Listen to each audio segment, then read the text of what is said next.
И если мы посмотрим по генетике, то мы увидим, что такое соотношение, что у ногаев доминирующими являются домонгольские генетические компоненты, как я сказал, R1A, R1B, там J и другие. Короче, если мы возьмем все домонгольские эти, то мы увидим, что там больше всего. Монгольские тоже есть, немало, там в среднем 15%, но их меньше.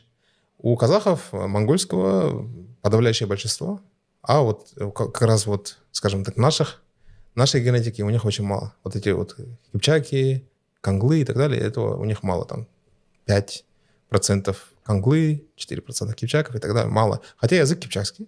Почему? Потому что это государственный язык Золотой Орды был, и он был там распространен.